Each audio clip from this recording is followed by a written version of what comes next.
ஜனவரி மாதம் 19ஆம் தேதி ஆண்டுடைய பொதுக்காலம். இதிலே இறைவன் நம்மை அவருடைய தெய்வீக கரங்களிலே வாழ அழைக்கப்படுகின்றார். ஆகவே இந்த நற்செய்தியாக கானாவூர் திருமணத்திலே இயேசு முதல் அற்புதத்தை செய்கிறார். அந்த அற்புதத்தை நம்முடைய வாழ்க்கையிலும் ஒரு குடும்பத்தில் செய்ததை நம்மீது செயல்பட ராஜாதி ராஜனா இயேசுராஜன் பூமியில் ஆட்சி செய்வார்.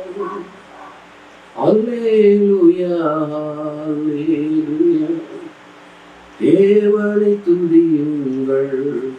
அல்லேலூயா கர்த்தரை ஏகமாய் துதியுங்கள்.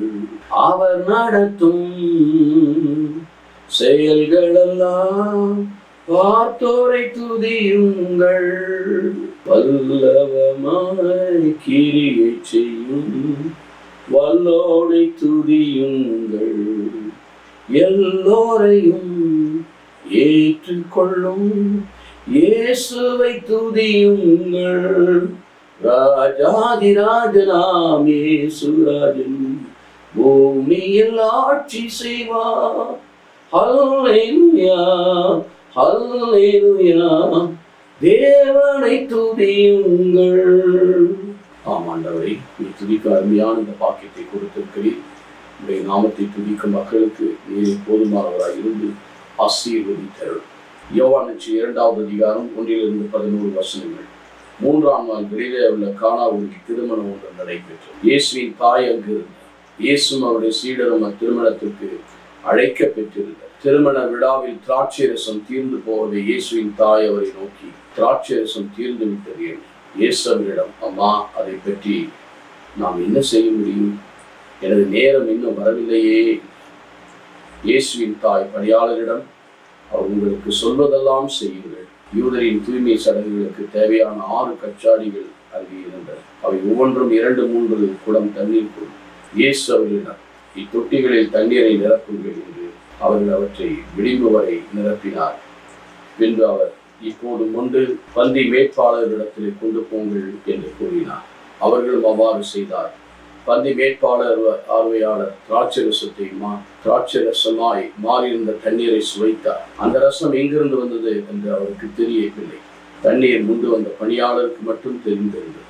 ஆகையால் பந்தி மேற்பார்வையாளர் மணமகனை கூப்பிட்டு, எல்லாரும் நல்ல திராட்சை ரசத்தை முதலில் பரிமாறுவர், யாவர் விரும்பிய போல குடித்த பின் தரம் குறைந்த ரசத்தை பரிமாறுவர். நீ நல்ல ரசத்தை இதுவரை பரிமாறாமல் ஏன் வைத்திருந்தீர் என்று கேட்டார். இதுவே இயேசு செய்த முதல் அரும் அடையாளம். இது கலிலேயா உள்ள கானாவூரில் நிகழ்ந்தது. இதன் வழியாக அவர் தம் மாட்சிமை வெளிப்படுத்தினார். அவருடைய சீடரும் அவரிடம் நம்பிக்கை கொண்டனர். இதன் பிறகு அவரும் அவர் தாயும் சகோதரர்களும் அவருடைய சீடரும் கபர்நாகும் சென்று அங்கு சில நாட்கள் தங்கியிருந்தனர். கிறிஸ்துவில் பிரியமான சகோதர சகோதரிகளே, 10ஆவது வசனத்தில் குறிப்பிட்டது போல எல்லோரும் நல்ல ரசத்தை முதலில் பரிமாறுவர். யாவரும் விரும்ப போல குடித்த பின் தரம் குறைந்ததை ரசத்தை பரிமாறு. நீ நல்ல ரசத்தை இறுதி வரை பரிமாறு வைத்திருந்தீரோ.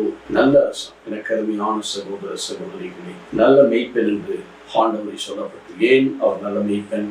யோவான் 10:9-10 சொன்னேன், நாடுகளுக்காக ஜீவனை கொடுக்கிறேன், அது மிகுதியான லைஃப் இன் அபாண்டன்ஸ். ஆகவேதான் அவர் நல்ல சமாரியனாய் இருக்கிறார், நல்ல மெய்ப்பனாய் இருக்கிறார்.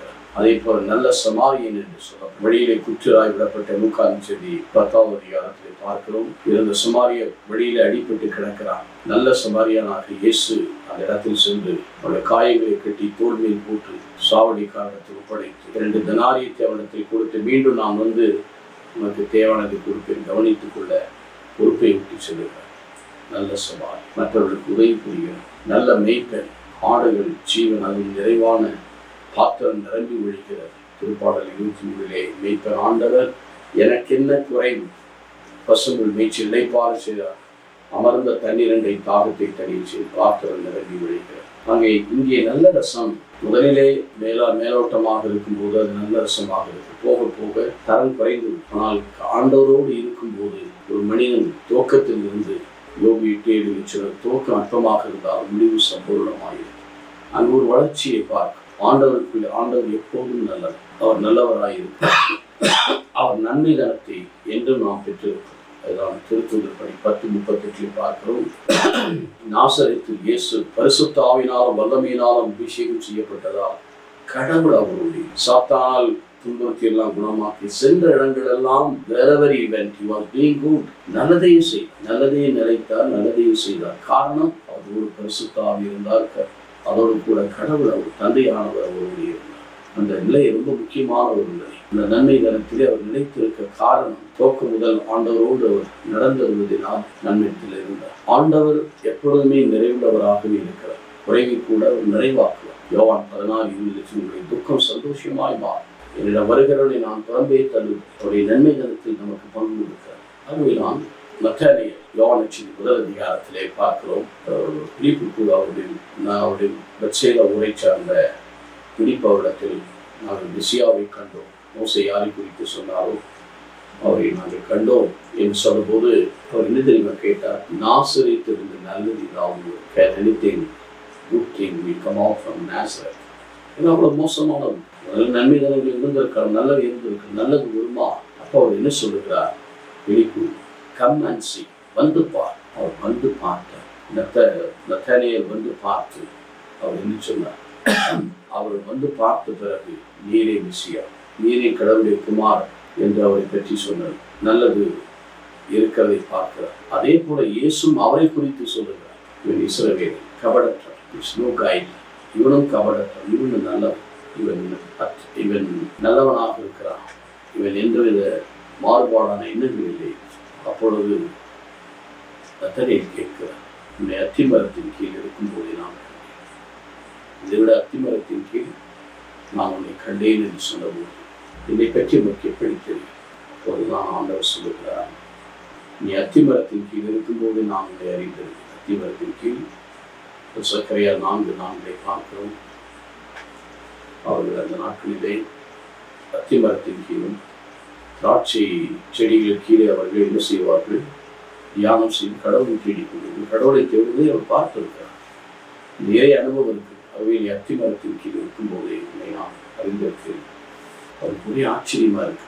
அப்பொழுது நத்தானியேல் கேட்கிறார், ஆண்டவரே என்னை எப்படி நமக்கு தெரியும்? இதற்கே நீ இப்படி சொன்னாய் என்றால் இதைவிட பெரியவற்றை காண்பை. யோவான் 1:51 பார்க்கும். You see greater than this. அவர் நல்லவர் என்று சொன்னது அவருக்கு ஒரு ஆச்சரியமா இருந்தது. அத்திமரத்தின் கீழ் இருக்கிறேன் என்று சொன்னது ஆச்சரியமா. இதைவிட பெரியவற்றை காண்பாய், இதனோட பெரியவற்றை காண்பாய், வானத்தூதர் மானுட மகன் மீது ஏறுவதையும் இறங்குவதையும் பார்க்குவது என்ன சொல்லுவீர்கள்? ஆகவே இறைவன் எப்பொழுதுமே நல்லவராக நன்மை தனத்தில் ஊற்றாக இருக்கிறார். அந்த நன்மை தனம் நல்ல உள்ளம் அவைதான் நிறைவாக நம்மை வழிநடத்துகின்றோம். நல்ல திராட்சை செடி நல்ல கனியை தான் கொடுக்க வேண்டும். நாம் கனி கொடுக்க வேண்டும் என்றுதான் அவர் விரும்புகிறார். அதுவும் அவருடைய நன்மை தனத்தில் நாம் அனைவரும் பங்கேற்க வேண்டும் என்பதற்காகத்தான் தன்னுடைய உடலை நன்மை ஊற்றாகி இதை வார்த்தை பரிசுத்த ஆவியானவரை தன்னுடைய தாயை ஏன் தன்னுடைய தகப்படையும் கூட தலைப்பேரானவராக இருந்து நமக்கு அர்ப்பணமாகும். ஆகையால் அந்த நல்ல ரசத்தை இறுதி வரை வைத்திருந்து இருந்தால் ஆண்டவர் எப்பொழுதுமே அந்த நன்மை நிலத்தில் ஊற்றலும் காரணமாக இருக்கிறார். எப்பொழுதும் நம்மை நிறைவிக்கிறார். பாத்திரம் எப்பொழுதும் நிரம்பி விட முடியாது. துவக்கம் அற்பமாக இருந்தால் முடிவு நிறைவுள்ளதாக இருக்கும். நாம் நிறைவுள்ளவர்களாகி இந்த ஜீவத்தன்மை உள்ளத்தில் இருந்து ஆழாய் பெருக்கெடுத்து ஒரு செய்யும்.